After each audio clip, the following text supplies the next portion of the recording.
المسیح یا بنی اسرائیل اعبدوا اللہ ربی و ربکم، حضرت مسیح دنیا میں آئے تھے تمہیں اللہ کی عبادت پہ لگانے کے لیے.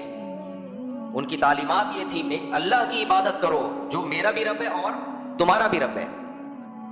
اور تم جو یہ کہتے ہو بغیر باپ کے پیدا ہو گئے تو الوہیت ہے اس میں، ان میں معبودیت ہے. نا نا نا، اللہ فرماتے ہیں امہ صدیقہ، عیسیٰ ابن مریم کی ماں ایک پاکیزہ اور سچی عورت تھی وہ عورت ہی، الہ ہونے میں ان کا کوئی دخل نہیں ہے، تھی وہ ایک عورت پاکیزہ خاتون تھی. یہودیوں نے ان پہ الزام غلط لگایا ہے. کانا یاکلان الطعام، کیسی صاف آیتیں ہیں سورہ مائدہ کی. دونوں مل کے کھانا کھایا کرتے تھے، عیسیٰ بھی اور عیسیٰ کی ماں حضرت مریم بھی. معبود کھانے پینے کا محتاج نہیں ہوتا. اور یہ جو عیسیٰ ابن مریم کے ہاتھ پہ معجزے ظاہر ہوئے، مردوں کو زندہ کر دیا اور کوڑ کے مریضوں پہ ہاتھ رکھا تو شفا مل گئی، ایسے معجزے تو بہت سارے پیغمبروں کے ساتھ ہوئے ہیں. موسیٰ کلیم اللہ لاٹھی کو زمین پہ پھینکتے تھے، کیا بن جاتی تھی؟ سانپ. تو تم موسیٰ کو تو خدا نہیں مانتے، معبود نہیں مانتے. وجہ کیا ہے بھائی؟ اس لاٹھی کو سانپ بنانے والا کون تھا؟ اللہ تعالیٰ. یہ موسیٰ علیہ السلام کا کام نہیں تھا.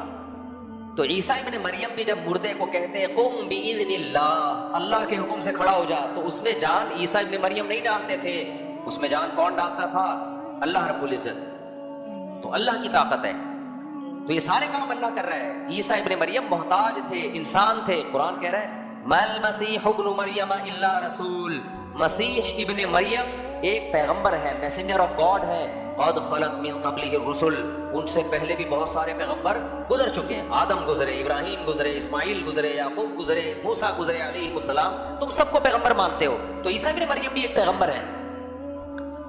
لا تغلوا فی دینکم غیر الحق، دین میں جو ناحق چیز ہے اس کی ایڈیشن مت کرو. کتنی صاف واضح آیتیں ہیں. اور آگے اللہ نے پھر دھمکی دی وَإِن لَّمْ يَنْتَهُوا عَمَّا يَقُولُونَ، اللہ کہتے ہیں اب بھی تم اگر باز نہیں آئے دنیا میں کچھ نہیں ہوتا. لیکن یاد رکھو لَيَمَسَّنَّ الَّذِينَ كَفَرُوا مِنْهُمْ عَذَابٌ أَلِيمٌ، تم اگر اسی بات پہ جو قائم رہو گے تو تم نے جو اس بات پر قائم رہیں گے ان کے لیے دردناک عذاب آخرت میں، پھر وہ جہنم کی آگ سے بچ نہیں سکتے. پھر اللہ نے ترغیب دی افلا یتوبون الی اللہ ویستغفرون، تم اللہ کی طرف توبہ کیوں نہیں کرتے، اس سے استغفار کیوں نہیں کرتے کہ اے اللہ ہم نے عیسیٰ کو جو اللہ کا بیٹا کہہ دیا، ہم سے غلطی ہو گئی، آؤ توبہ کے دروازے کھلے ہوئے ہیں. اتنا بڑا جرم کیا، 2 لفظ توبہ کے زبان سے نکال دو، اللہ تمہیں معاف کر دے گا. افلا یتوبون، تو ضد چھوڑ دو. کچھ دن پہلے ایک عیسائی مسلمان ہوا.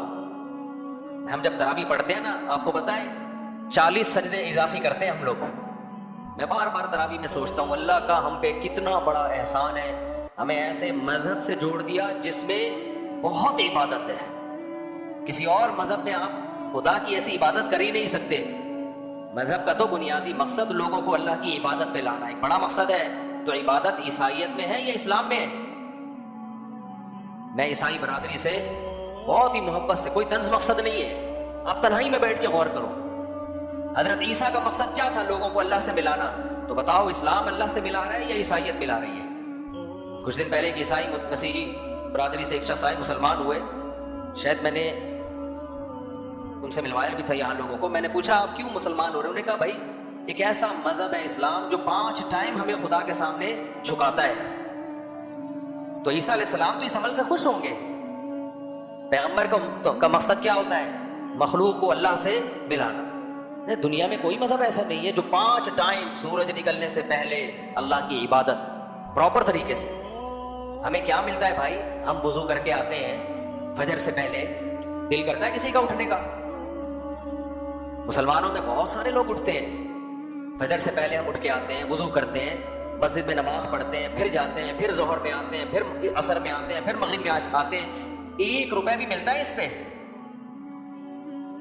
محمد صلی اللہ علیہ وسلم کی تعلیمات ہیں، آپ کا آرڈر ہے، جس کی وجہ سے 1400 سال بھی ہم کس کی عبادت کر رہے ہیں؟ اللہ کی عبادت کر رہے ہیں. اور یہی احکام عیسیٰ ابن مریم کے بھی تھے. لیکن اللہ نے سید الانبیاء محمد صلی اللہ علیہ وسلم کو اس لیے بھیجا کہ حضرت عیسیٰ کی تعلیمات ان کے مذہبی رہنماؤں نے چھوڑ دی تھی. یہ عیسیٰ ابن مریم کا قصور نہیں ہے، یہ آپ کے پادریوں کا قصور ہے، آپ کے مذہبی رہنماؤں کا قصور ہے. وہ اس دین کی حفاظت نہیں کر سکے. اگر حضرت عیسیٰ کے دین کی حفاظت ہوتی تو اللہ محمد صلی اللہ علیہ وسلم کو بھیجتا ہی نہیں. وہ دین ختم ہوا ہے اور نظر آ رہا ہے ختم ہوتا ہوا, اس میں کوئی بہت راکٹ سائنس نہیں ہے. کہاں ہے نماز, کہاں ہے عیسائیوں کے پاس, کہاں گیا روزے, کہاں گئے؟ قرآن تو کہہ رہے ہیں کہ تم سے پہلی امتوں میں بھی روزے فرض ہوئے تھے. ہوں گے کچھ مذہبی عیسائی رکھتے ہوں گے, پتہ چلتا ہے دنیا کو. مسلمانوں کے جب رمضان آتا ہے پوری دنیا میں ہلچل مچتی ہے. حج کہاں گیا عیسائیوں کا؟ کیا حج نہیں تھا عیسائی مذہب میں؟ یقیناً تھا, اب ہے. مسلمانوں کا حج 40 لاکھ انسان جمع ہوتا ہے اور وہاں پیسے نہیں بٹ رہے ہوتے. کوئی 15 لاکھ روپے خرچ کر کے جا رہا ہے, کوئی 20 لاکھ روپے خرچ کے جا رہا ہے. کم سے کم 11-12 لاکھ تو خرچ ہوتے ہی ہیں. اور کتنے دھکے کھاتا ہے وہاں حج پہ. بڑے بڑے VIP لوگ, بڑے بڑے آفیسر, بادشاہ, وہ بھی ایک چادر اور ایک 2 چادروں میں پسینوں میں گھوم رہے ہوتے ہیں وہاں بیت اللہ میں, اور صفا مروہ کی سعی کر رہے ہیں اور کیسے دیوانہ وار پھر رہے ہوتے ہیں. کتنا ٹف کام ہے حج کرنا. کرتے کہ نہیں کرتے؟ اللہ کے گھر کی زیارت, اللہ کے گھر کا طواف. تو بھائی اسلام زندہ مذہب ہے. اس مذہب کی تعلیمات بتا رہی ہیں کہ محمد صلی اللہ علیہ وسلم کو اللہ نے بھیجا حضرت عیسیٰ کی تعلیمات کی تکمیل کے لیے, نیا مذہب دے کے نہیں بھیجا. جزیات میں تو اختلاف ہوتا ہے. جزیات کا مطلب قرآن میں یہی بتایا اللہ نے کہ اے محمد صلی اللہ علیہ وسلم, جیسے ہم نے موسیٰ کو بھیجا تورات دے کے, عیسیٰ کو بھیجا انجیل دے کے, آپ کو بھی ہم نے بھیجا قرآن دے کے, اور سب کی تعلیمات سیم ہے. سب کی تعلیمات کیا ہے؟ کوئی نیا مذہب تھوڑی لائے ہیں. وہی عیسیٰ ابن مریم کی تعلیمات ہیں جو قرآن لے کر آیا ہے. ہاں زمانے کے لحاظ سے احکام میں کچھ فرق ہوتا ہے. لِكُلٍّ جَعَلْنَا مِنْكُمْ شِرْعَةً وَمِنْهَاجًا. قرآن کہہ رہے جیسے عیسیٰ علیہ السلام آئے تو کچھ تورات میں چینجنگ ہوئی کہ نہیں ہوئی؟ موسیٰ علیہ السلام کی تعلیمات زمانے کے لحاظ سے کچھ چینج کر دیا گیا ان کو. تو حضرت عیسیٰ کے بعد محمد صلی اللہ علیہ وسلم آئے, بیسک تعلیمات ساری وہی ہیں. عیسائیت میں بھی نماز, عیسائیت میں بھی حج, عیسائیت میں بھی رمضان, عیسائیت میں بھی زکوٰۃ, اسلام میں بھی ساری چیزیں, لیکن کچھ چینجنگ زمانے کے لحاظ سے کر دی گئی اس میں. تو اس میں کون سی اچھمبے کی بات ہے؟ تو تم اسلام سے اتنی نفرت کیوں کر رہے ہو؟ اتنا اچھمبے کا مذہب کیوں سمجھ رہے ہو اس کو کہ بالکل ہی اتنی نفرت کرتے ہو؟ اور اگر تمہیں نفرت کرنی ہی ہے تو قرآن کے الفاظ دیکھو. قُلْ أَفَأُنَبِّئُكُم بِشَرٍّ مِّن ذَلِكُمْ. یہودیوں نے تمہیں جو نقصان پہنچایا ہے وہ مسلمانوں نے نہیں پہنچایا. تمہارے پورے مذہب میں تحریف کر دی انہوں نے, لیکن ان سے تم دوستیاں لگاتے ہو. آج عیسائیت کا اتحاد مسلمانوں کے ساتھ ہے یا اسرائیل اور یہودیت کے ساتھ ہے؟ بولو. یہودی تو حضرت مریم کو معاذ اللہ نقل کفر, ہمیں تو زبان سے نکالتے ہوئے زبان لڑکھڑاتی ہے, ہماری کانپتی ہے. وہ تو حضرت مریم کو پاکیزہ نہیں مانتے. ہم تو عیسیٰ ابن مریم کو اللہ کا مقدس پیغمبر مانتے ہیں. صرف حلال ہونا تو بہت دور کی بات, حلال سے بھی اوپر, کہ عام انسان بھی نہیں بلکہ اللہ کے برگزیدہ پیغمبر. اور یہودی کیا کہتے ہیں؟ عام انسانوں سے بھی درجہ گھٹا دیا معاذ اللہ. وہ تو زنا کی تہمت لگاتے ہیں. لیکن آپ کے تعلقات یہودیوں سے بولو بہت اچھے, جو تمہارے پیغمبر کو بھی نہیں مانتے, اور صرف مانتے نہیں ہیں, جھوٹا نہیں کہتے, معاذ اللہ بڑا الزام لگاتے ہیں. معاذ اللہ نقل کفر ولد الزنا کہتے ہیں. سیدہ مریم کو پاکیزہ نہیں مانتے, تہمت لگاتے ہیں بدکاری کی, زنا کی. تو یہ عجیب بات ہے. جو مذہب تمہارے مذہب کے قریب ہے, جو وہی تعلیمات لے کر آیا ہے جو عیسیٰ ابن مریم کی تعلیمات تھی, اس مذہب سے تو تمہیں اتنی نفرت, ہر وقت اس مذہب کے خلاف پروپیگنڈا کرتے رہتے ہو. آج بھی عیسائیوں کے کلپ آ رہے ہوتے ہیں, میرا بھی ایک کلپ کٹ کر کے ادھورا چلا دیا کہ اعتراضات کرتے رہتے ہیں.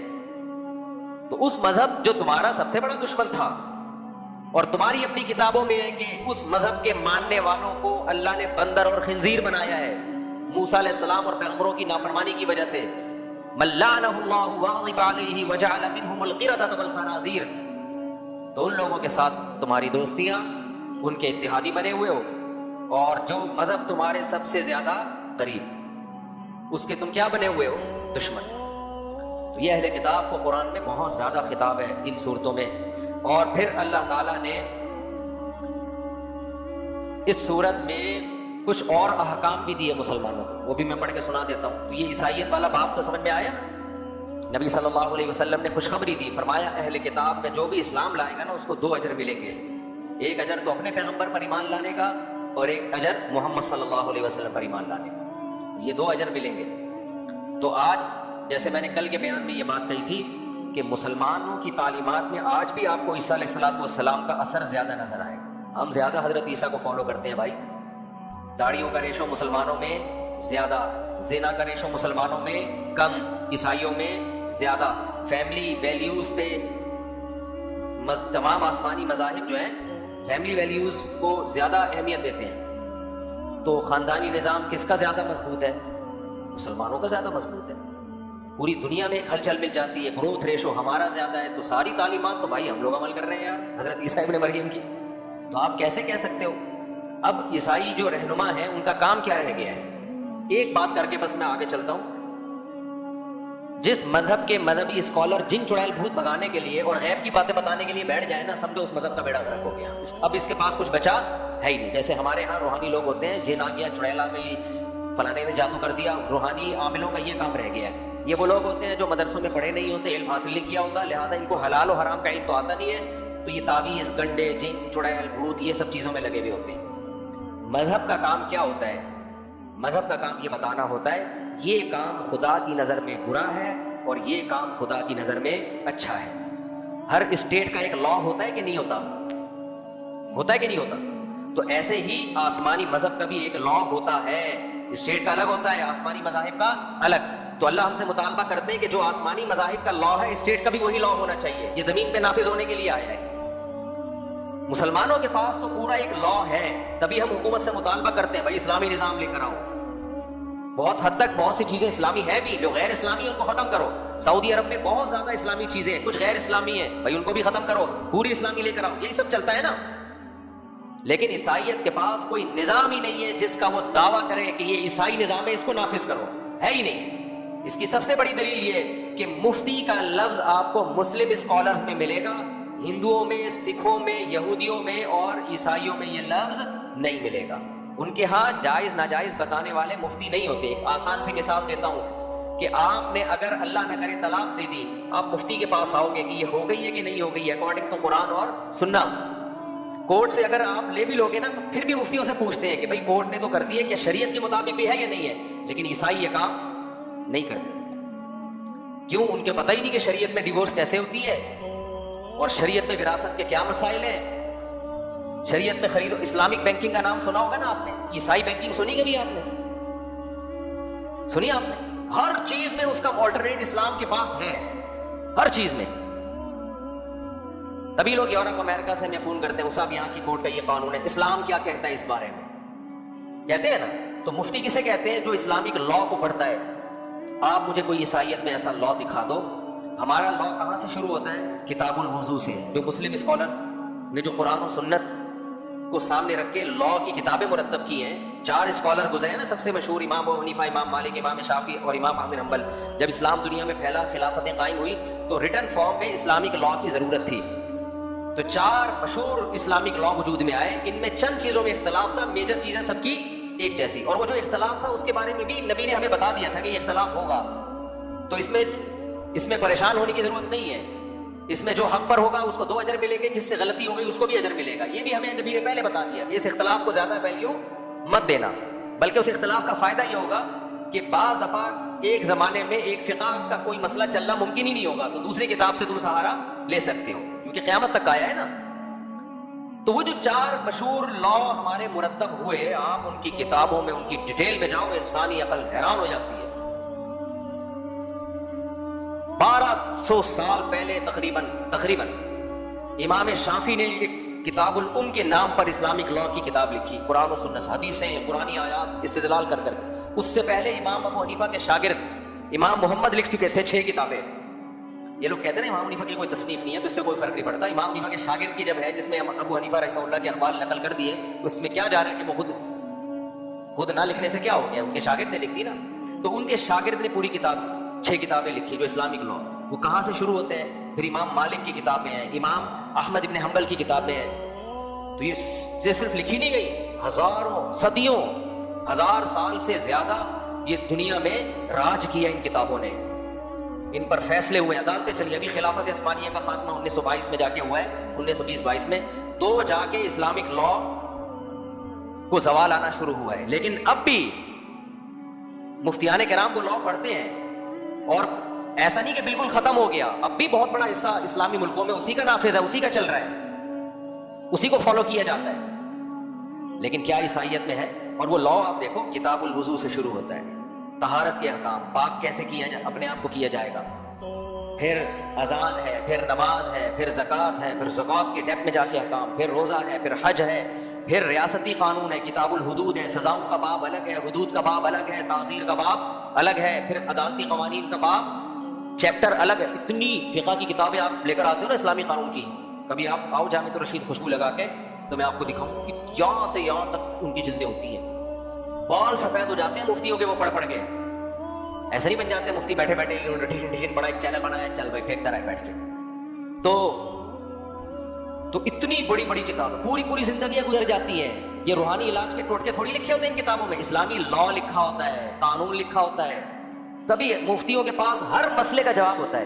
لوگ مجھے کہتے ہیں مفتی صاحب، میں نے جب یہ اپنا چینل بنایا نا آس مفتی طارق مسعود، یہ 5-6 سال پہلے بنایا تھا، تو جو MCN والے تھے وہ میرے پاس آئے، کہنے لگے اتنے مسائل لوگ آپ سے پوچھیں گے کہ آپ ہر ہفتے 40-40 منٹ کے 2 ایپیسوڈ ریکارڈ کروا دو، اتنی دنیا سے لوگ سوالات پوچھیں گے، اور وہ سوال بھی اسلام سے متعلق کہ یہ جائز ہے یا ناجائز ہے، یہ حلال ہے یا حرام ہے، ایسا کر لیا تو کیا سزا ہے، ایسا کیا تو کیا اس کا کفارہ ہے، وغیرہ وغیرہ، جو پورے اسلامک لا ہوتے ہیں۔ اس نے کہا یہ چلے گا کیسے، اتنے سوالات آئیں گے؟ میں نے کہا میرے بھائی اتنے آئیں گے نا کہ اگر میں یہ روزانہ بھی 2-2 گھنٹے ریکارڈ کرواؤں پورے نہیں ہوں گے۔ آپ دیکھ لو میرا چینل چل رہا ہے، لوگ کہتے ہیں 3-3 4-4 مہینے بعد ہمیں جواب ملتا ہے، اور ابھی بھی سوالات کی اتنی بھرمار ہے کہ آپ کی سوچ ہوگی سمیٹنا نمٹانا مشکل ہو رہا ہے۔ اس لیے ہم ایک دارالفتہ بھی بنا رہے ہیں، بڑے بڑے مدارس میں مسائل کا دارالفتہ ہوتا ہے نا، مسائل آتے ہیں، تو ہم نے بھی سوچا کہ پورا ادارہ بنا دوں میں اس کو۔ تو کیا اس میں جن چڑیل بل بگانے کے سوالات ہوتے ہیں، گنجے کے سر پہ بال کیسے آ جائے؟ آج مذہبی رہنماؤں کا یہی کام ہے، اس کی بیوی بھاگ گئی وہ کیسے واپس آئے گی، وہ بیمار ہے وہ کیسے ٹھیک ہوگا، اس میں ہم کیا کہتے ہیں یہ ڈاکٹروں کا شعبہ ہے، یہ مفتیوں کا شعبہ نہیں ہے۔ بیوی بھاگ گئی کیسے آئے گی، یہ ڈاکٹروں کا نہیں، وہ گنجے کے سر پہ بال والا بھاگ گئی کیسے آئے گی، تو کسی کا بھی شعبہ نہیں ہے۔ تو یہ تو موٹیویشنل اسپیکر آپ کو ہو سکتا ہے کچھ بتا دیں، مذہب کا شعبہ کیا ہے، حلال و حرام، جائز ناجائز۔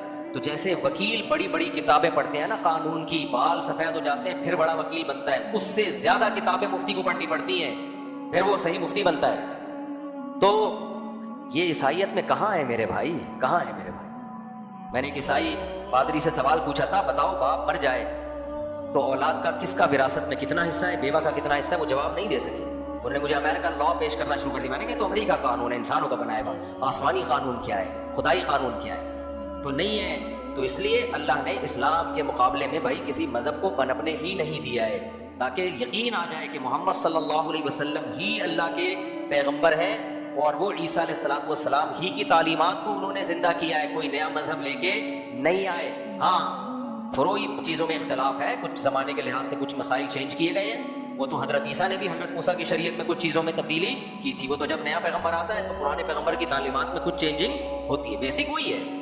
تبھی نبی صلی اللہ علیہ وسلم کی صحیح بخاری کی حدیث ہے، قرب قیامت میں عیسیٰ علیہ السلام نازل ہوں گے تو کس کی شریعت کو فالو کریں گے؟ اسلام کو فالو کریں گے۔ تو اور قرآن کے الفاظ ہیں کہ اس وقت تمام اہل کتاب عیسائی مسلمان ہو جائیں گے، قرآن کی ایک آیت کی تفسیر حضرت ابو ہریرہ سے یہی منقول ہے۔ تو اس وقت تو آپ مسلمان ہو ہی جاؤ گے، تو بہتر نہیں ہے اب ہو جاؤ، اس وقت تو ہو ہی جاؤ گے سب، جب حضرت عیسیٰ خود آ کے گواہی دیں گے بھائی محمد صلی اللہ علیہ وسلم سچے پیغمبر ہیں اور اسلام برحق ہے، میں بھی اسی کو فالو کر رہا ہوں، تو پھر تو عیسائیوں کے پاس کوئی آپشن ہوگا ہی نہیں۔ اور یہ چیز بھی عیسائیت میں اور اسلام میں مشترک ہے، عیسائی بھی اس کے قائل ہے کہ عیسیٰ علیہ السلام آسمانوں پہ زندہ ہیں، قرب قیامت میں نازل ہوں گے، اسلام بھی اس کی تصدیق کرتا ہے۔ فرق کیا ہے کہ عیسائی کہتے ہیں ان کو سولی پہ لٹکایا گیا، اسلام کہتے ہیں نا سولی پہ نہیں لٹکایا گیا، لیکن اس میں دونوں مشترک ہیں۔ عیسائی بھی کہتے ہیں حضرت عیسیٰ آسمانوں پہ زندہ قرب قیامت میں نازل ہوں گے، اور مسلمان بھی کہتے ہیں، لیکن اسلام کہتا ہے وہ قرب قیامت میں نازل ہو کر اسلام کو فالو کریں گے۔ کس کو فالو کریں گے؟ اسلام۔ تبھی میں لوگوں سے ایک بات کہتا ہوں، حضرت عیسیٰ بھی 4 شادیاں کریں گے، سمجھ رہے ہو؟ یہ ہو نہیں سکتا کہ محمد صلی اللہ علیہ وسلم، آپ جتنی بھی عیسائیوں کی کتابیں دیکھ لو، پچھلے پیغمبروں میں شاید صرف ایک زکریا علیہ السلام ہے اور ایک آدم علیہ السلام ہے جن کی ایک بیوی تھی، باقی تو ہر پیغمبر کی ہمیں بہت ساری بیویاں ملتی ہیں۔ تو یہ کیسے ممکن ہے کہ عیسیٰ علیہ السلام بغیر نکاح کیا آسمانوں پہ چلے گا، اور اللہ نے آپ کا نکاح کرایا ہی نہیں اسی وجہ سے؟ اللہ کو پتا تھا آئیں گے تو پھر ہوں گی ان کی صحیح، ان کے کثرت سے نکاح ہوں گے۔ تو تو یہ سب چیزیں کامن ہیں. تو اسی وجہ سے قرآن نے عیسائیوں کی صورت میں ایک تعریف بھی کی ہے. فرمایا تم اسلام کے سب سے بڑا دشمن یہود کو اور مشرکین کو پاؤ گے، لیکن اقربہم مودۃ للذین آمنوا الذین قالوا انا نصارى، سب سے قریب تم کس کو پاؤ گے؟ ان لوگوں کو جو اپنے آپ کو حضرت عیسیٰ کا حواری کہتے ہیں. حضرت عیسیٰ یعنی عیسائی جو کرسچن ہے، جو مسیحی برادری جسے کہا جاتا ہے، یہ سب سے. اور دنیا میں سب سے زیادہ اسلام میں کنورٹ ہونے والے لوگ بھی کون سے ہیں؟ مسیحی لوگ ہیں. سب سے زیادہ یہی کنورٹ ہوتے ہیں. تو اتنا اس لیے بھائی قرآن بار بار آپ کو غور کرنے کی دعوت دے رہا ہے. اور درس میں چونکہ یہ دعوت آ گئی، اللہ بار بار عیسائیوں سے خطاب کر رہے ہیں. مجھے تو نہیں کہہ رہے اللہ تعالیٰ کہ بھائی تم عیسیٰ کو اللہ کا بیٹا کہنے سے توبہ کرو. یہ کس کو کہہ رہے ہیں اللہ تعالیٰ؟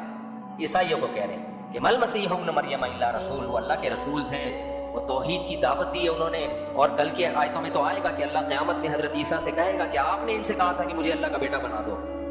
آپ نے کہا تھا، آپ کو تو میں نے توحید کی دعوت دے کے بھیجا تھا. حضرت عیسیٰ برات کا اعلان کریں گے، اللہ میں نے ایسا کوئی کام نہیں کیا، میں نے تو ماں کی گود میں بھی ان کو توحید سکھائی ہے، ماں کی گود میں بھی ان کو توحید سکھائی ہے. تو یہ چند آیات تھی. اب ہم چلتے ہیں جو مسلمانوں سے کیا خطاب ہے. مسلمانوں سے چند خطاب ہیں. نمبر 1 جلدی پڑھ لیتا ہوں. لا يحب الله الجهر بالسوء من القول الا من ظلم. یہ بہت اہم آیت ہے. اللہ کو بری بات پسند نہیں ہے، نہ برا انداز پسند، نہ بری بات پسند، لیکن جس پہ ظلم ہوا ہو. سمجھ میں آ رہی ہے بات؟ جو مظلوم ہو وہ ظالم سے اسی لہجے میں بات کر سکتا ہے جس لہجے میں ظالم نے بات کی. یہ ہماری سوسائٹی کا ایک بہت بڑا المیہ ہے کہ دو آدمیوں کو جب لڑتا ہوا دیکھتے ہیں تو دونوں کو برا کہتے ہیں. کل ایک مسجد کی ویڈیو آئی، تراویح پہ جھگڑا ہو رہا ہے امامت پہ، مکہ چل رہے لاتے ہیں. لوگ کہہ رہے ہیں ان مولویوں کی حرکتیں دیکھو، پاگل لوگ. بھائی غلط کہہ رہے ہو آپ، پہلے یہ دیکھو ان میں صحیح کون ہے غلط کون ہے. ہو سکتا ہے ایک صحیح ہو دوسرا ظلم کر رہا ہو آ کے، تو تلاش کرو بھائی کون اس میں ظالم ہے. میں یہاں نماز پڑھا رہا ہوں کتنے سال سے؟ 2006 سے. آج 2025 ہے. اب مجھے ایک بات بتاؤ، اگر کوئی آ کے بندہ کھڑا ہو جائے مصلی پہ، مجھے ہٹایا، میں پڑھاؤں گا، اور 6 بندے لے آئے بس بھر کے ہم مسجد پہ قبضہ کر رہے ہیں، تو کیا ہم یوں کہیں گے ٹھیک ہے جی آپ پڑھائیے، آپ نے پڑھا دی ہم نے پڑھا دی، ایک ہی بات ہے؟ ہمیں یقین ہوگا نا کہ یہ بندہ 2 نمبر ہے. کیا خیال ہے بھائی؟ کیوں قبضہ کر رہا ہے مسجد پہ؟ نہ محلے والے آپ کو جانتے ہیں، کیوں بلا وجہ آپ پوری بس بھر کے لا کے بندے پہ گھسانا شروع کر دیے؟ ایک مسجد میں اتنے عرصے سے نماز ہو رہی ہے، تو نتیجہ یہی نکلے گا. آپ کہہ سکتے ہو کچھ بھی نہیں کرو، پولیس میں جا کے کمپلین کرو. جب پولیس میں جانے تک پورا قبضہ ہو چکا ہوگا، عین ممکن ہے پولیس کو بھی اپنے ساتھ ملایا ہوا ہو، تو ایسے موقع پہ یہ فطری چیز ہے، نیچرل ہے، گتھم گتھا لڑائی مکے ایسا ہی کرنا چاہیے. کہ جو غلط آدمی گھسے اور قبضہ کر رہا ہو اس کو ڈنڈے مار کے باہر نکالو. تو ایسے موقع پہ پھر لوگوں کا تبصرہ، یہ دیکھو مسجد میں، یہ دیکھو. بھائی آپ یہ دیکھو ان میں صحیح کون ہے اور غلط کون ہے. یقیناً مسجد میں مکے چلانا اچھا کام نہیں ہے، لیکن قرآن کہہ رہا ہے الا من ظلم، اللہ بری بات کو پسند نہیں کرتا، نہ برے الفاظ کو، نہ گتھم گتھا، نہ مکے بازی، یہ سب چیزیں غلط ہیں. لیکن جو ریئیکشن میں کرے گا تو ریئیکشن کی اجازت ہے میرے بھائی. ریئیکشن کی کیا ہے؟ اجازت ہے. ایسے دنیا میں بے آج مذہبی اسکالر بعض دفعہ اخلاقیات کی ایسی تعلیم دیتے ہیں جو پریکٹیکل لائف میں ممکن ہی نہیں ہے. کوئی آپ کا پاجامہ اتار کے چلے جائے، ایک آپ مثال سمجھ گئے، آپ زیادہ پہلے تو یوں کر کے کھینچو گے نا اوپر، غصہ آئے گا کہ نہیں آئے گا آپ کو؟ پھر دوبارہ اتارے تو آپ کیا کہو گے؟ نہیں دیکھیں میں ایکسکیوز می، اب اٹھا کے چماٹ مارو گے آپ اس کو. اچانک ایک ویڈیو کسی نے کیمرے پہ وہ ویڈیو بنا لیا، آپ اس کو تھپڑ مار رہے ہو، گالیاں دے رہے ہو، یہ کر رہے ہو. لوگ کہیں یہ دیکھو اس دن یہ اخلاق پہ پورا مقالہ لکھا ہے انہوں نے، آج تھپڑ بھی مار رہے ہیں، گالیاں بھی دے رہے ہیں. بھائی یہ گالیاں کس بات میں دے رہا ہے، کس کے جواب میں گالیاں دے رہا ہے؟ یہ تو دیکھو، رونے بھی نہ دے، وہ تمہارا پاجامہ اتار رہا ہے اور تمہیں غصہ بھی نہ آئے، یہ تو بغیرتی ہو گئی نا پھر. تو یہ ہماری سوسائٹی کا تھوڑا مسئلہ نہیں ہے. ایسا لگتا ہے ہر شخص اس جرم میں مبتلا ہے. جب میڈیا پہ کوئی خبر دیکھیں گے وہ اس نے اس کو مارا، بے دیکھا یہ دیکھو یہ ہے نیک لوگ. تو میں اس لیے ایسے اخلاق کی تعلیم دیتا ہی نہیں ہوں جو میں افورڈ نہ کر سکوں. میں تو بتا دیتا ہوں، میں تو گھر میں بھی بتایا گا، دیکھو بہت اچھے اخلاق سے میں گھر میں رہنا چاہتا ہوں، ایک لمٹ ہے برداشت کی. گھر میں بھی ہم نے ایسے دھمکی دی بھی ہے. کوئی گھر چلتا ہی نہیں ہے لامحدود خوش اخلاق، کچھ بھی کر لو بس ہم تھینک یو ہی کہیں گے، ہم ہنسیں گے، کہیں گے کوئی بات. ایسا نہیں ہوتا. دنیا بیچ کے کھا جائے گی آپ کو، دنیا بیچ کے کھا جائے گی. بچے آپ کے باپ بن جائیں گے تھوڑے دنوں میں. آج کل موٹیویشنل اسپیکروں کو میں دیکھ رہا ہوں، دیکھیے بچہ جب گھر میں کچھ چیختا ہے نا، چیختا تو اس سے بچوں کا نا ایک وہ ہارمون ریلیز ہوتا ہے. جب کوئی چیختا ہے بچوں کا ایک ہارمون ریلیز ہوتا ہے، اس سے بچہ میں یوں ہوتا ہے. پھر ویسے گاڑی اصطلاحات یار وہ اخلاق سکھاؤ جو افورڈ کر سکو. بالکل ہی گھر میں ذرا, ویسے تو چیخنے کا گھر میں ماحول نہیں ہونا چاہیے, یہ غیر خاندانی لوگوں کے یہاں ہاں ہر وقت چیخو پکار لگی ہوتی ہے. خاندانی لوگ ہمیشہ آرام سے بات کرتے ہیں اور تمیز سے ہی چلتے ہیں. لیکن اگر کوئی ماتحت آپ کا لمٹ کراس کر رہا ہے بار بار بار بار, تو پھر بھائی تھپڑ بھی بنتا ہے, پھر چیخنا بھی بنتا ہے. پھر اگر اس کو تنبیہ نہیں کرتے تو یہ اس پہ ظلم کر رہے ہو آپ, پھر اس کے ساتھ زیادتی کر رہے ہو, تو یہ اس کے ساتھ زیادتی ہو جائے گی. تو ہر چیز کی ایک لمٹ ہے. پھر بھی بچے کو سیلف رسپیکٹ نہیں, سیلف رسپیکٹ بہت زیادہ دے دی تو فرعون بن جائے گا, تکبر پیدا ہو جائے گا اس کے اندر. ہم کہتے ہیں بچے کی سیلف رسپیکٹ ہوتی ہے, یقیناً ہوتی ہے, لیکن بچے کو تواضع بھی تو سکھانی ہے.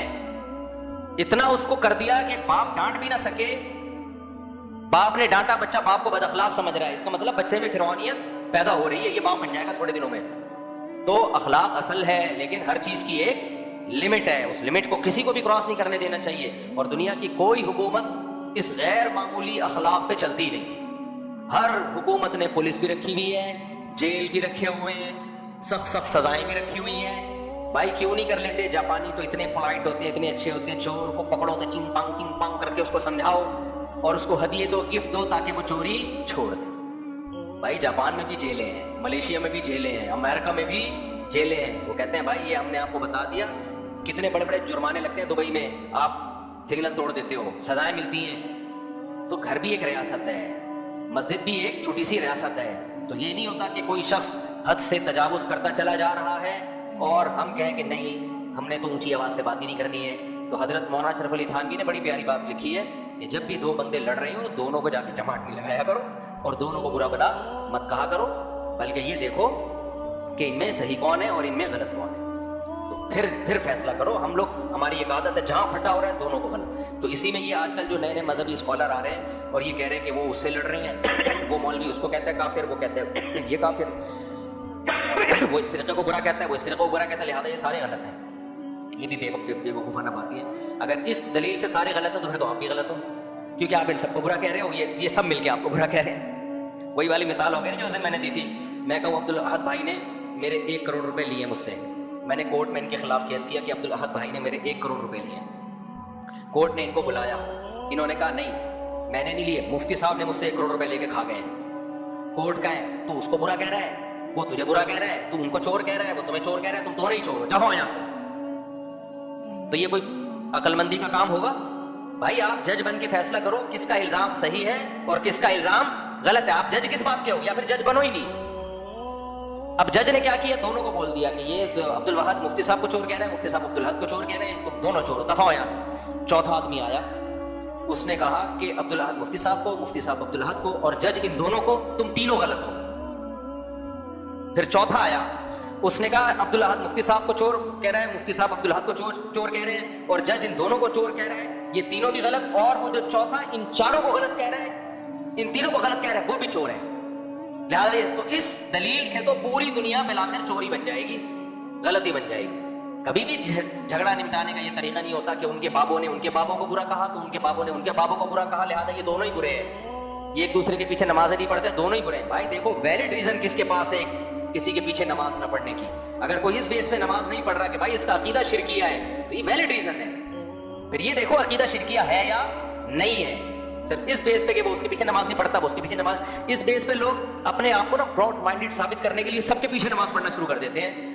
یہ بارش سے بھاگے پر نالے کے نیچے آ کے کھڑے ہو گئے. آپ اتنے براڈ مائنڈڈ بن گئے کہ اب امام کے بارے میں یہ بھی بحث چھوڑ دیا آپ نے کہ توحید کے عقیدے پہ ہے یا نہیں ہے, شرک کر رہا ہے, کیسے نماز ہو جائے گی میرے بھائی.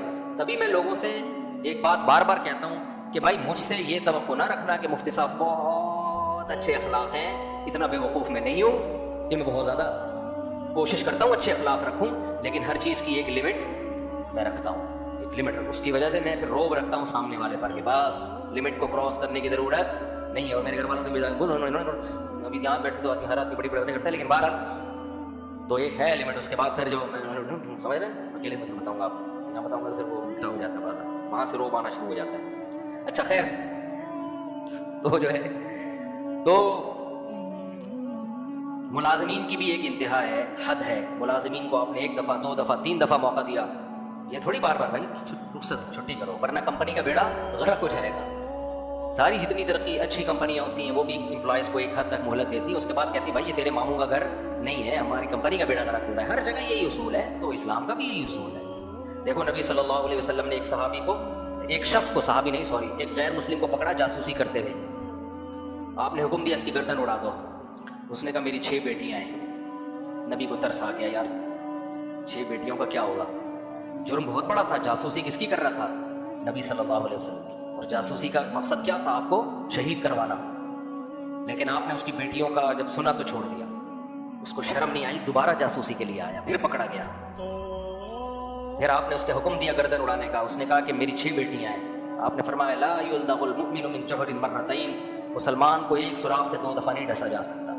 یعنی اب بھی ہم اگر چھوڑ دیں تو اس کا مطلب کیا ہوا کہ ہمیں تیرا خیال ہے, اپنا خیال نہیں ہے, اپنے ساتھیوں کا خیال نہیں ہے. جاسوسی کر کے جائے گا, ہمارے ساتھی شہید ہو جائیں گے, ہم نے پہلے اپنے لوگوں کی جان بچانی ہے. تو یہ نبی کی سیرت میں بھی ملتا ہے, لامحدود نہیں ہے کہ بس سب بھائی لیڈر تو اس کو تھوڑی کہتے ہیں لیڈر, ہر چیز کی ایک لمٹ ہے. تو یہاں بھی اللہ نے بتایا کہ اللہ بری بات کو پسند نہیں کرتا, سخت لہجے کو پسند نہیں کرتا, لیکن جواب میں, اس میں جواب میں, تاکہ لوگ تمہیں کھا نہ جائیں. تو اسی وجہ سے اللہ نے ہمیں غصہ بھی دیا. اللہ نے ہمیں خاص طور پہ مرد کو جو اللہ نے بھاری آواز دی ہے وہ اس لیے تاکہ گھر میں بیوی پر استغفر اللہ. خواتین کہتی ہیں نا یہ تو ہمارے جیسا ہے, تو اللہ نے اس کو آواز بھاری کیوں دی ہے؟ اس لیے تو دی ہے تو تھوڑا سا یہ تم پہ روب رکھے, آپ ماتحت ہو کے چلے. اور یہ اس لیے بھی کہ ہر چیز دلیل سے نہیں سمجھائے گا. یہ خواتین کہتی ہیں ایکچولی دلائل سے سمجھاؤ. بھائی دلائل سے سمجھانا ہوتا تو پھر اللہ نے مرد کو بھاری آواز کیوں دی ہوتی؟ کیوں آواز بھاری دی ہوتی ہے اللہ نے؟ دیکھو پولیس کے پاس اسلحہ ہوتا ہے, اگر پولیس کا کام دلیل سے سمجھانا ہوتا تو بندوق لے کے کیوں آ رہے ہو بھائی؟ تو مناظرہ کرو نا, آن لائن مناظرہ کرو چور کے ساتھ. پولیس کہتی ہے ادھر بیٹھ, وہاں کورٹ میں جا کے دیکھیں گے. ابھی وہ کہیں گے نہیں ایکچولی پہلے دلیل سے ثابت کرو کہ میرا یہاں بیٹھنا موبائل میں بنتا ہے. پولیس کہے گی دلیل تو کورٹ میں جا کے تیرا باپ دے گا, وہاں پہ ہمیں آرڈر آیا تبھی ہم بندوق لے کے آئے. تو اللہ میاں نے مرد کو جو بھاری آواز دی, مرد کو جو مردانگی دی ہے, وہ یہ ثابت کرنے کے لیے کہ گھر میں جو جائز فیصلے ناجائز نہیں, ان میں ہر بات دلیل سے نہیں سمجھائی جائے گی بیگم کو. ایکچولی یہ تو قیامت آ جائے گی, ہر دلیل کا بیگم کے پاس جواب ہوتا ہے. آپ ادھر جواب دو گے تو آگے سے مناظرہ بغیر شرطوں کے, ایسا مناظرہ شروع ہوگا نا کہ مباہلے تک نوبت آ جائے گی. تھوڑے دنوں میں آپ مباہلہ کر رہے ہوگے, بیگم ٹھیک ہے تم اپنے ماموں چاچے سالے پھپھے لے کر آؤ, میں یہاں سے اپنے لے کر آتا ہوں, آسمان سے آگ آئے گی, جو سچا ہوگا وہ بچ جائے گا. یہ نوبت آئے گی اگر بحث شروع کر دی. ایک لمٹ ہوتی ہے بھائی, یہ بحث ختم, اب یہ میں نے بول دیا ہے تو اب یہ ہوگا. جائز چیز ہو, ناجائز باتوں میں نہ کیا کرو. تو یہ اللہ نے مرد کو بھاری آواز دی ہی, مرد اس لیے بنایا ہے کہ کبھی کبھار چنگیز خان بن کے نہ آئے, آرڈر دینا بھی سیکھے ہو. یہ بول دیا تو یہ ہوگا. اب اس میں اب آپ کو آگے سے بات کرنے کی اجازت نہیں ہے, یہ ہو چکا ہے. The damage has been done. ہم بھی یہاں ہیں. اچھا خیر آگے چلتے ہیں میرے بھائی. تو ایک بہت اہم آیت یہ تھی اس میں. دوسری آیت یہ کہ اہل کتاب کے بیہودہ اعتراضات, کہ بھئی آسمان سے, یہودی عیسائی کہتے تھے آسمان سے کتاب نظر آئے, قرآن آئے, محمد صلی اللہ علیہ وسلم لے. یہودی کہتے دیکھو تورات حضرت عیسیٰ علیہ السلام کو حضرت موسیٰ گئے نا کوہ طور پہ لے کے آ گئے, تو قرآن بھی ایسے ہی آ جائے, یہ تھوڑا تھوڑا کر کے نازل کیوں ہو رہا ہے؟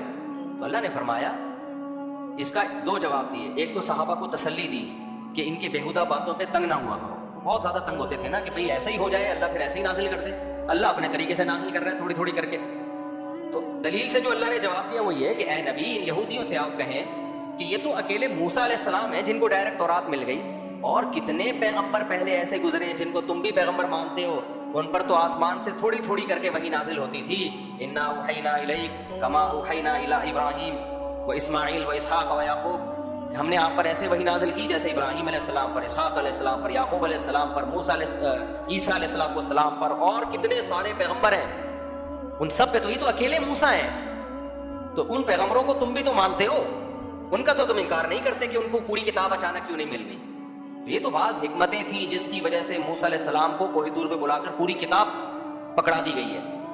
اور پھر جو صحابہ کو ٹینشن ہوتی تھی نا ان کے بیہودہ اعتراضات سے, تو اللہ نے صحابہ کو تسلی دی. فقد سألوا موسیٰ اکبر من ذلک, اے صحابہ اور اے نبی آپ یہودیوں کے ان اعتراضات سے پریشان نہ ہو.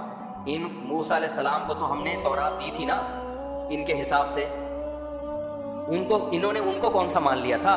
جب یہ تورات ملی تو یہ کہنے لگے ہم اس وقت ایمان لائیں گے کہ ہم اللہ کو بھی اپنی آنکھوں سے دیکھیں کہ اللہ دے رہا ہے آپ کو کتاب. اللہ آپ سے ہم کلام ہو رہا ہے, اللہ آپ کو کتاب دے رہا ہے, پھر مانیں گے ہم. تو یہ اتنے ڈھیٹ لوگ ہیں.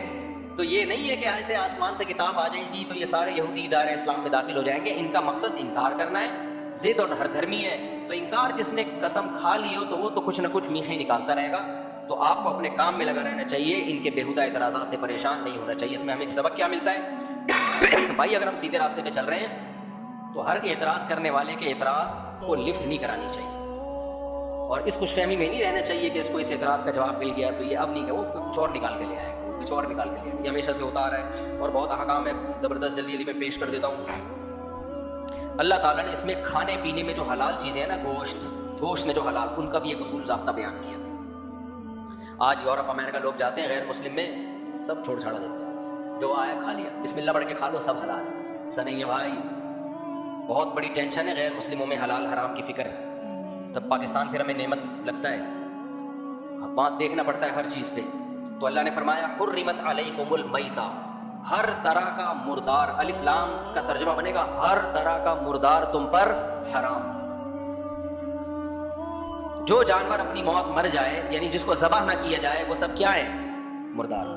حدیث میں اس سے 2 چیزوں کو مستثنیٰ کیا ہے. احلت لنا میتتان السمک والجراد. آپ صلی اللہ علیہ وسلم نے فرمایا 2 چیزیں, ہم 2 مردار حلال ہیں ہمارے لیے, ایک مچھلی اور ایک ٹڈی. وہ نہیں جو کھیتوں کو چٹ کر جاتی ہے ٹڈی, یہ حلال ہیں دونوں مردہ ہونے کے باوجود, یعنی ذبح نہیں ہوتے. یہ امام حنیفہ نے اسی سے استدلال کیا کہ سمندر میں صرف کیا حلال ہے؟ مچھلی. ٹھیک ہے, اختلافی مسئلہ ہے, لیکن اس میں امام ابو حنیفہ کا موقف بہت مضبوط ہے. آج لوگ فوراً کہہ دیتے ہیں کہ کیکڑا حرام ہے, اس کی کیا دلیل ہے؟ ایک ایک چیز کو پکڑ کے شریعت نہیں بتائے گی یہ بھی حرام ہے, یہ بھی حرام ہے, یہ بھی حرام ہے, یہ بھی حرام ہے. ایسا تھوڑی ہے, اصول اور ضابطے بیان کیے جاتے ہیں. اور وہ جو قرآن مجید کی آیت ہے احل لکم صید البحر وطعامہ, کہ سمندر کا کھانا اور اس کا شکار تمہارے لیے حلال ہے, اس آیت کا سیاق و سباق دیکھیں آپ. وہ احرام کی پابندیوں کو بیان کیا جا رہا ہے کہ جب تم احرام کی حالت میں ہو تو خشکی کا شکار تمہارے لیے حرام ہے, سمندر کا شکار تمہارے لیے حلال ہے. تو اس کا مقصد یہ نہیں ہے کہ سب کچھ حلال ہے, اس کا مقصد ہے کہ احرام کی پابندیوں کی وجہ سے جو شکار حرام ہوتا ہے اس کا وہ صرف خشکی کے جانوروں پر اس کا اطلاق ہوتا ہے, سمندر اور پانی کے جانوروں پر اس کا اطلاق نہیں ہوتا. ورنہ اگر اس آیت کا یہ مطلب ہوتا کہ سمندر کی ہر مخلوق حلال ہے تو پھر سب سے بڑا سوال یہ ہے کہ صحابہ تابعین میں کوئی ایک ضعیف روایت بھی نہیں ملتی کہ کسی صحابی نے یا تابعی نے مچھلی کے علاوہ کسی چیز کو کھایا ہو, کہیں بھی نہیں ملتی ہے. کسی حدیث میں نہیں ملتا کہ کسی صحابی نے کیکڑا کھایا ہو, حالانکہ وہ لوگ شکار پہ جاتے تھے. اور ویسے بھی عرب تو 3 طرف سے پانی میں ڈوبا ہوا ہے, جزیرہ ہے, جو پانی کے علاقے ہوتے ہیں وہ بہت کھائی جاتی ہے مچھلی, تو ہمیں کہیں نہیں ملتا. تو یہ بہت بڑی دلیل ہے امام حنیفہ کی کہ سمندر کی صرف مچھلی حلال ہے. پھر وہ مچھلی ہو, بھلے ویل مچھلی ہو, وہ اتنی پھینکتی لمبی کہ ویل مچھلی فقینفی میں حرام ہے, اپنی طرف سے پھینکتا رہتا ہے بیٹھ کے, کوئی حرام نہیں ہے بھائی. خود ہی پھینکتا ہے کہ ویل مچھلی فقینفی میں حرام ہے. پھر نیچے لوگوں نے اوپر نیگیٹو کمنٹس کی ہوتی ہیں, حنفیوں کو دیکھو, ابے تو پوچھ تو لو کسی حنفی عالم سے کہ حرام ہے بھی کہ نہیں ہے. جب مچھلی ہے تو کہاں سے حرام ہو گئی؟ خود منہ سے پھوٹ بھی رہے ہو مچھلی اور اس کو حرام بھی کہہ رہے ہو, تو مچھلی ہو. تو ایک سوال تو یہ پیدا ہوتا ہے کہ اگر ہر قسم کی مخلوق حلال ہے تو پھر صحابہ نے سے ثابت کیوں نہیں ہے؟ دوسرا اس سے بھی بڑا سوال ہے کہ سمندر میں ایسا گند نکلتا ہے نا کہ وہ چائنا والوں کے علاوہ کوئی بھی نہیں کھا سکتا. پھر تو مگرمچھ بھی حلال ہوگا, پھر تو کچھوا بھی حلال ہوگا, مگرمچھ کے انڈے بھی حلال ہوں گے, کچھوے کے انڈے بھی حلال ہوں گے. آپ کہہ سکتے ہو کچھوا تو خشکی کا جانور ہے, تو میں خشکی کے کچھوے کی بات نہیں کر رہا, پانی کے کچھوے کی بات کر رہا ہوں. آپ کہہ سکتے ہو بھائی کچھوا پانی کے علاوہ باہر بھی رہتا ہے, مگرمچھ پانی کے علاوہ باہر بھی رہتا ہے. زیادہ ٹائم کچھوا اور مگرمچھ وہ پانی میں گزارتا ہے, تو ایسے باہر تو کیکڑا بھی آتا ہے. پھر تو پانی کی مخلوق اسے کہا جاتا ہے جو زیادہ ٹائم پانی میں گزارے, کم ٹائم پانی سے باہر. میں ابھی افریقہ 3 یا 4 چکر تھا, جنگلوں میں ہی رہا ہوں میں مگرمچھوں کو صبح سے لے کے شام تک ترستا تھا کہ تھوڑا سا باہر نکلا تاکہ ہم بھی تیری زیارت کر لیں. بہت تھوڑے ٹائم کے لیے باہر آتے ہیں, زیادہ ٹائم یہ کس میں گزارتے ہیں؟ پانی میں گزارتے ہیں. تو اس لیے صرف یہ کیکڑے کا مسئلہ نہیں ہے, اور ہم اس اختلافی مسئلے میں شدت نہیں کرتے, لیکن ہم اس لیے یہ اتنی مضبوطی سے بیان کر رہے ہیں کہ یہ ہمیں بے وقوف سمجھتے ہیں. پہلے زمانے میں جب اختلافی مسئلہ بیان ہوتا تھا تو کیسے ہوتا تھا؟ امام شافعی کیسے بیان کریں گے بھائی میری رائے میں یہ کیکڑا حلال ہے, شوافی اس طرح بیان کرتے ہیں, ابو حنیفہ رحمہ اللہ کی رائے میں یہ جائز نہیں, ان کے یہ دلائل ہے, ہمارے یہ دلائل ہے, ختم.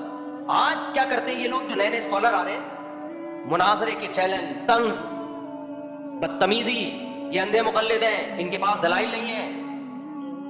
ابھی وہ ایک قاری خلیل صاحب ہے نا، ان کے کلپ آیا کہ اتنا سخت لب و لہجہ اختیار کیا نا انہوں نے خواتین اور مردوں کی نماز میں فرق کے بارے میں. انہوں نے کہا میں قسم اٹھا کے کہتا ہوں حنفی لوگ جو عورتوں کو کہتے ہیں سمٹ کے نماز پڑھے، یہ اندھی تقلید میں کہتے ہیں. چلو ہم اندھی تقلید میں کر رہے ہیں، ابو حنیفہ کیوں قائل ہے عورتیں سمٹ کے نماز پڑھیں؟ وہ بھی اندھی تقلید میں. امام شافعی کیوں قائل ہے کہ عورتیں سمٹ کے نماز پڑھیں؟ وہ کس کی اندھی تقلید کر رہے ہیں؟ امام مالک جو مدینہ کے اتنے بڑے عالم جن کو آپ بھی مانتے ہو، تابعین کے دور کے، تابعین کے دور کے، کیا وہ بھی اندھی تقلید کر رہے ہیں؟ حالانکہ وہ بھی کس کے قائل ہیں عورتیں سمٹ کے نماز پڑھیں. امام احمد ابن حنبل جو امام بخاری کے استاد ہیں، وہ بھی کس کے قائل ہیں عورتیں سمٹ کے نماز پڑھیں. یہ سارے اندھے مقلد تھے. ایک آپ ہی دنیا میں آئے ہو قرآن و سنت کو سمجھنے والے، اور پھر دلیل کیا دے رہے ہیں؟ وہ میرا کلپ چلا دینا ان کے ساتھ. مجھے قاری خلیل سے ذاتی بغض نہیں ہے، آپ اختلافی مسئلہ آپ کی اگر رائے ہے تمیز کے دائرے میں بھی بیان کر سکتے ہو، لیکن یہ لوگ ایسے بیان کرتے ہیں کہ قرآن و سنت ان پہ اترا ہے. باقی پوری امت ہزاروں سال سے، صدیوں سے گھاس کھا رہی تھی، کسی کو قرآن و سنت سمجھ میں آیا ہی نہیں ہے، ان پہ نازل ہوا ہے. یہ ہے جو ہمیں سمجھائیں گے غلط مسئلہ اور اتنے کانفیڈنس کے ساتھ. اور دلیل کیا دی ہے؟ پہلے تو الزام لگائیے اندھے مقلد ہیں، اور دلیل کیا دے رہے ہیں کہ نبی صلی اللہ علیہ وسلم عورتوں کے بھی نبی تھے اور مردوں کے بھی نبی، تو جیسے نبی نے نماز پڑھی ہے عورتیں بھی ویسے ہی نماز پڑھے. دلیل سمجھ میں آئی؟ تو نبی نے تو سمٹ کے سجدہ نہیں کیا، تو عورتیں بھی سمٹ کے سجدہ نہیں کریں. قاری خلیل صاحب میرا آپ سے سوال یہ ہے کہ پھر حج بھی عورتیں ایسے کریں جیسے نبی نے کیا ہے؟ نبی عورتوں کے بھی پیغمبر ہیں، مردوں کے بھی ہیں، تو نبی نے تو زور سے لبیک کہا ہے. آپ کوئی صحیح حدیث دکھا دو جس میں عورت کو آہستہ لبیک کہنے کا حکم ہو، کوئی دکھا دو. آپ کہہ سکتے ہو عورت کی آواز کا پردہ ہے، اس پہ کوئی صحیح حدیث دکھا دو کہ عورت کی آواز کا پردہ ہے، ٹھیک ہے نا، ہم مان لیں گے. اس پہ بھی کوئی حدیث دکھا دو. دوسری بات یہ کہ نبی صلی اللہ علیہ وسلم صفا مروہ میں دوڑے ہیں، کوئی صحیح حدیث دکھاؤ جس میں نبی نے عورتوں کو صفا مروہ میں دوڑنے سے منع کیا ہو. ایک بھی حدیث نہیں ہے. حضرت عائشہ کے ایک قول ہے وہ بھی ضعیف، اور وہ بھی تو حضرت عائشہ کا قول ہے نا، نبی کا حکم تھوڑی ہے، اور وہ بھی ضعیف سند ہے، حضرت عائشہ سے ثابت نہیں ہے، وہ صحیح سند سے نہیں ہے. آج اگر کوئی آپ ہی کے مسلک کا اٹھ کے مولوی فتویٰ دیتا ہے کہ عورتیں صفا مروہ میں دوڑیں گی، اور اس لیے بھی دوڑیں گی کہ حضرت ہاجرہ کیا تھیں؟ عورت تھیں، وہ تو دوڑی تھیں. اور دلیل میں پھر احناف تو کھڑے ہو جائیں گے نا، شافعی، حنفی، مالکی اور حنبلی، یہ سارے کھڑے ہو جائیں گے، بولیں گے نہیں بھائی یہ چاروں فقہ اس پر متفق ہے کہ عورت چلے گی دوڑے گی نہیں. آپ کہو گے اصل میں یہ اندھی تقلید کر رہے ہیں، یہ نبی صلی اللہ علیہ وسلم کو صرف مردوں کا پیغمبر مانتے ہیں، عورتوں کا نہیں مانتے. تو کیا یہ آپ کی بات صحیح ہوگی؟ اگر صحیح ہوگی تو پھر آپ یہ فتویٰ دیں کہ عورتیں دوڑیں گی چلیں گی نہیں، اور ناصر البانی نے تو دے بھی دیا فتویٰ کہ دوڑیں گی چلیں گی نہیں. ہم یہی کہیں گے میرے بھائی، ہر مسئلہ قرآن و حدیث میں صراحتاً مذکور نہیں ہوتا. بہت ساری چیزیں سینہ بسینہ تواتر سے چلی آتی ہیں، متفق علیہ ہوتی ہیں، ان کے خلاف جب تک کوئی حدیث نہیں ہوگی، بلکہ وہ حدیث بھی رد کر دی جائے گی، کیونکہ اجماع کی حجیت حدیث سے، حدیث کا حدیث ہونا ہمیں اجماع سے پتہ چلتا ہے، حدیث کی کتابوں کا برحق ہونا. اجماع سب سے مضبوط دلیل ہے، کیونکہ نبی نے فرمایا یہ امت گمراہی پہ کبھی جمع نہیں ہو سکتی. تو آپ نے تو مان لیا کہ امت گمراہی پہ جمع ہو گئی تھی. تو اس لیے میں فروعی مسائل میں شدت کا قائل نہیں ہوں، لیکن یہ لوگ اس طرح سے مسائل بیان کرتے ہیں کہ لوگ ہمیں نہیں، ہمیں بے وقوف سمجھ لو میرے بھائی، ہم جیسے سینکڑوں آئے سینکڑوں چلے جائیں گے. یہ بات ہم تک نہیں. میں خواتین کے سمٹ کے نماز کا قائل نہیں ہوں اکیلا، چاروں امام قائل ہیں جن کو پوری دنیا نے فالو کیا ہے. تو لوگ مجھے بے وقوف نہیں سمجھیں گے. لوگ کس کو بے وقوف سمجھیں گے؟ کہ امت گھاس کھا رہی تھی. امام بخاری کے استاد امام احمد بھی غلط، امام شافعی اتنے بڑے حدیث کے عالم وہ بھی غلط، امام مالک کا تو اتنا بڑا مقام ہے کہ تو اتنے فضائل حدیث سے ان کی فضیلت ثابت ہے. بہت ساری کچھ حدیثیں ایسی ہیں جو لوگوں نے امام مالک پہ منطبق کی ہیں کہ اس سے مراد امام مالک ہے. سب غلط بھائی، آپ اکیلے آئے ہو یار. اس لیے جو جب بھی خواتین اور مردوں کی نماز میں فرق کے بارے میں یہ دلیل پوچھا کرے نا کہ نبی سے دکھاؤ کہ عورتیں مردوں کی طرح یعنی سمٹ کے نماز پڑھیں گی، تو ان سے بولو آپ حدیث سے دکھا دو عورتیں چلیں گی دوڑیں گی نہیں، تو اسی وجہ پروگرام کیا ہو جائے گا؟ بڑھ جائے.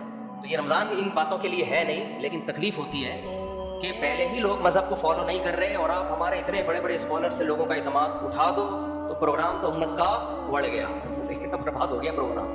جو امت جس طرف گئی ہے میرے بھائی اسی کو فالو کرو.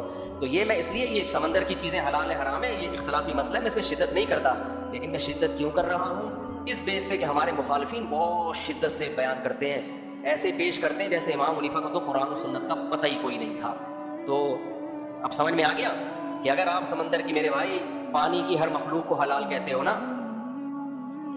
تو آپ کو کچھوے کو بھی اور مگرمچھ کو بھی حلال کہنا پڑے گا۔ تو کچھوے کے انڈے کھائیے آپ، اور مگرمچھ کے انڈے بھی جائز ہونے چاہیے۔ ہم تو تھائی لینڈ گئے تھے، وہاں لوگ مگرمچھ کھا رہے تھے، میں تو الٹی آ رہی تھی دیکھ کے۔ ہم کہہ رہے تھے اللہ تیرا کتنا شکر ہے تو نے ہمیں مسلمان بنایا، ان گندگیوں سے تو نے ہمیں بچایا۔ ہو سکتا ہے کوئی شاذ قول نکل آئے کسی بزرگ عالم کا کہ وہ کچھوے کے قائل تھے، ایسے شاذ قول تو ہر ایک کے نکل آتے ہیں، کچھوے کے جواز کا فتویٰ دیا ہو یا کسی سعودی سلفی عالم کا کوئی قول نکل آئے، ایسے تو شاذ قول نکلتے ہیں، پبلک اس کو مانتی نہیں ہے۔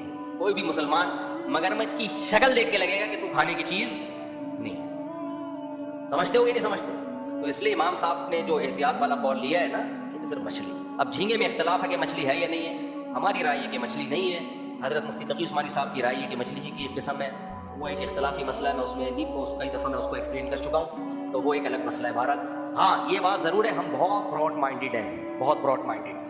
براڈ مائنڈیڈ کا مطلب یہ کہ مجتہدین کا اگر کسی مسئلے میں اختلاف ہو جائے تو ہم اس میں شدت کے قائل نہیں ہیں، صرف اس بیس پہ کہ یار ٹھیک ہے ہمارے دلائل مضبوط ہیں، لیکن دوسری طرف امام شافعی جیسے ہیں تو ہم اس قول کو کالعدم نہیں قرار دیتے۔ اسی وجہ سے ہم نے کہا کہ کیونکہ عالم اسلام میں سب ابو حنیفہ کو فالو نہیں کرتے، بہت سے امام شافعی کو فالو کرتے ہیں، بہت سے امام احمد بن حنبل کو فالو کرتے ہیں، یہ ہے فرقواریت ختم کرنے کا طریقہ کہ ان کی رائے کا بھی احترام کیا جائے۔ اس رائے کا احترام ہے کہ احناف مچھلی کے علاوہ کسی چیز کو جائز نہیں کہتے، لیکن باقی سمندر کی مخلوق کی تجارت کو حلال قرار دیتے ہیں، کیونکہ اس کے اسلام ہی میں اس کے جواز کا قول بھی بہت سارے فقہا نے کیا ہے، تو ان کو آپ کالعدم نہیں قرار دے سکتے، کالعدم نہیں قرار دے سکتے۔ تو یہ ظرف آپ کو احناف میں ہی ملے گا، باقی جو آج کل مارکیٹ میں چل رہا ہے تو بس میری رائے ہے اور وہی صحیح ہے اور اس سے ذرا بھی انحراف نہیں کرنا اور دائیں بائیں نہیں جانا، ایسا نہیں ہوتا۔ ایسا کرو گے تو چند بے وقوف خوش ہو جائیں گے آپ کی باتوں سے، آپ کے نعروں سے، کوئی پڑھا لکھا آدمی کبھی بھی ان چیزوں سے متاثر نہیں ہوگا۔ اب ہم جلدی سے بس 2-3 آیتیں میں اور پڑھ لیتا ہوں۔ تو اللہ نے اس میں ہمیں بتایا مردار حرام ہے، خون حرام ہے، خنزیر کا گوشت حرام ہے، جس جانور پہ اللہ کے علاوہ کسی کا نام لے لیا گیا اور کسی بزرگ کے نام پہ ذبح کر دیا گیا وغیرہ وغیرہ وہ بھی حرام ہے، اور گلا گھونٹ کے جس جانور کو مار دیا وہ بھی حرام ہے، اور پتھر سے جس جانور کو مارا وہ بھی کیا ہے؟ حرام۔ والمتردیۃ، 2 جانور آپس میں لڑے اور مر گئے وہ بھی حرام، والمتردیۃ کا مطلب اوپر سے گرا، بعض دفعہ بکریاں پہاڑ سے گر کے مر جاتی ہیں وہ بھی حرام، والنطیحۃ، سینگ سے ایک دوسرے کو جانور نے مار دیا وہ بھی حرام۔ حلال کیا بچا پھر؟ اس آیت کی میں کل انشاءاللہ تفسیر بیان کروں گا، یہ بہت اہم آیت ہے، اسی میں مسئلہ آئے گا گولی کا شکار حلال ہے یا نہیں ہے۔